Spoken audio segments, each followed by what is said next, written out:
भक्तिदातस्य। बोले इस भागवत में जो भव शब्द है वो भक्ति को प्रदान करने वाला है।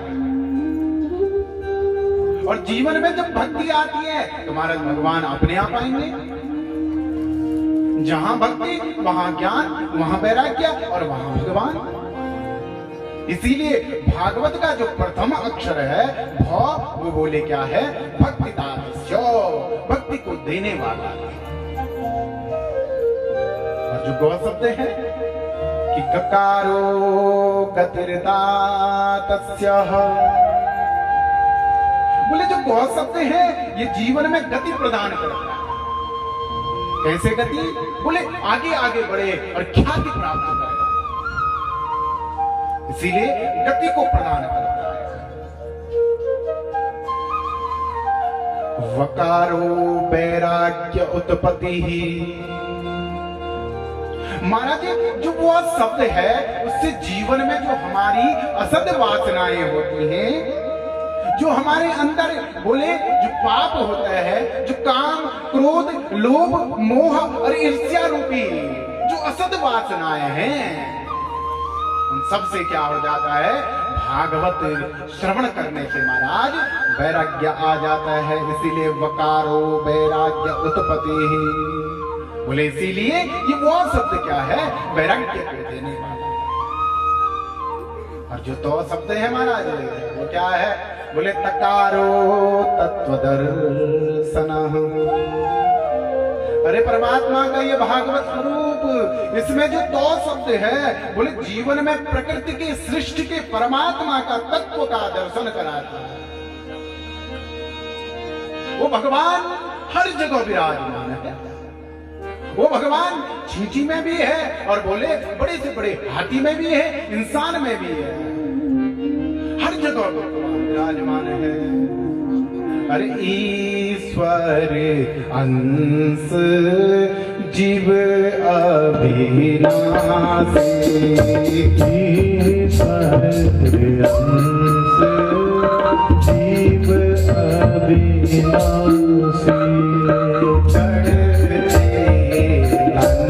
माया सहज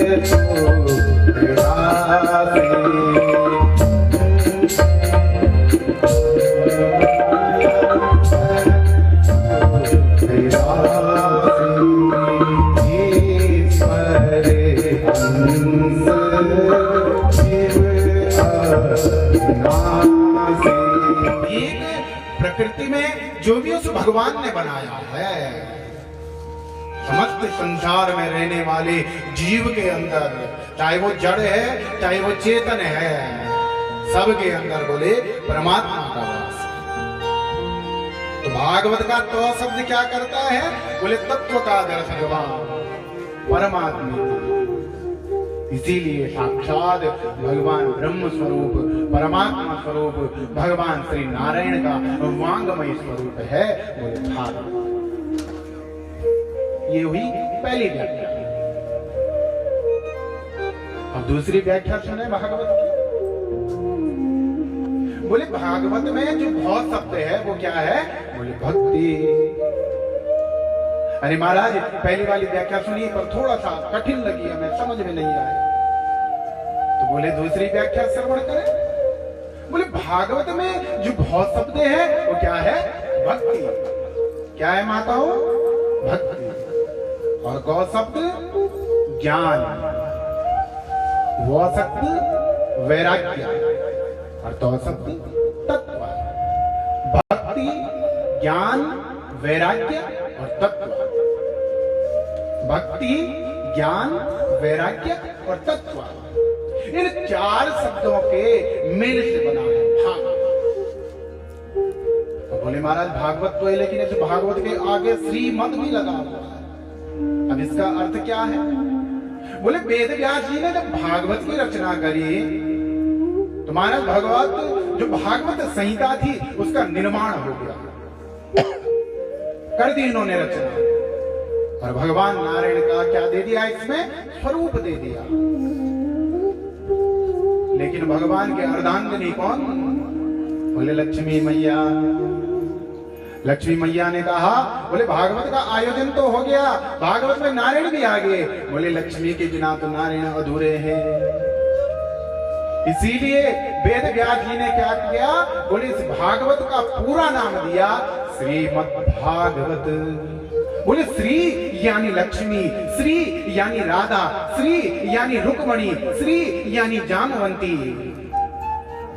अरे महाराज वो लक्ष्मी स्वरूपा और मद, बोले जिस श्री का मद हर व्यक्ति के अंदर रहता है, धन वैभव का अभिमान हर व्यक्ति के अंदर रहता है। थोड़ा सा रुपया पैसा कमा लिया महाराज घमंड आ जाता है।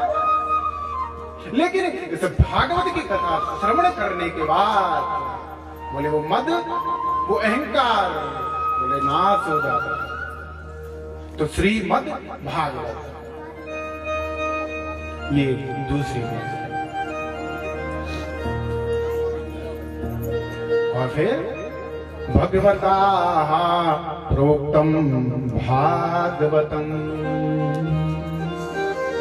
बोले भगवान के दिया, बोले उनके द्वारा दिया गया ये ग्रंथ जो समस्त प्राणियों का महाराज उद्धार करता है और बहुत ही सरल एवं सहज जो मार्ग है उसी को भागवत कहते हैं। वेदोपनिषदा सारा जाता भागवती कथा, समस्त वेद शास्त्रों का, समस्त पुराणों उपनिषदों का बोले जो सार है वो भागवत है। बोले भागवत महापुराण की जय।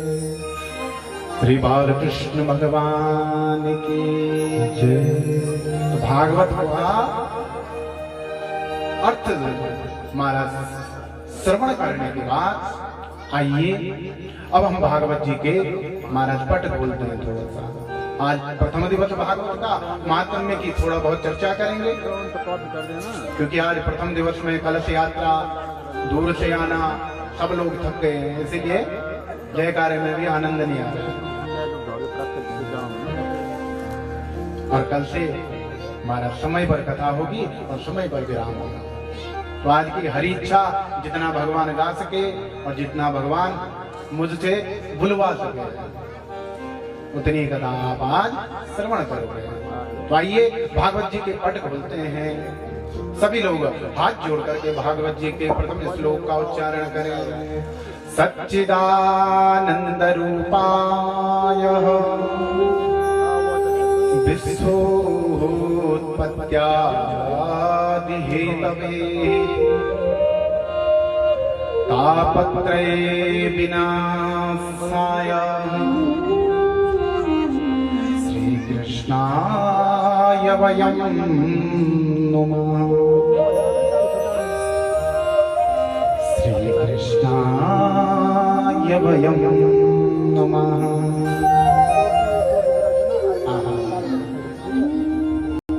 बोले क्या कर रहे हैं हम? श्री कृष्णाय वयं नुमः। बोले श्री यानी राधा यानी लक्ष्मी और कृष्ण भगवान नारायण। वयम नमः, हम सब मिलकर के उनको प्रणाम करते हैं। अब महाराज भगवान के स्वरूप का वर्णन किया। बोले परमात्मा कैसा स्वरूप है? भगवान के तीन स्वरूप हैं, सतघन, चितघन और आनंद घन। सत, चित और आनंद, इन तीनों से मिलकर के तब बना सच्चिदानंद। माँ उमा कैलाश पर्वत पर बैठी हुई है, जैसे हम लोग कथा सुन रहे हैं ना, ऐसे ही माँ उमा भी भगवान शंकर से राम कथा सुनती है। इसीलिए हमारे यहाँ कहते हैं ना, चल रे मन मात जायो कैलाश की छाव रे। चल रे मन मथ जयवा कैलासों की छाँव रे। जय होले गौरा भवानी का पाँव रे। बैठी होती गौरा भवानी शिव का पाँव रे। चल रे मन मात जायो छाँव रे। चल रे मथ जयवा कैलासों की छाँव रे। बोले कहाँ जाना है? उस कैलाश के छांव में। चल रे मन माथे जाएगा। और माँ कौन है? बोले माँ भगवती उमा। और कहाँ बैठी है? भगवान शंकर के पांव में, चरणों में बैठी हुई है। और माँ भगवती उमा आज भगवान शंकर से प्रश्न कर रही है कि प्रभु आपने राम के स्वरूप को बताया, कृष्ण के स्वरूप को बताया,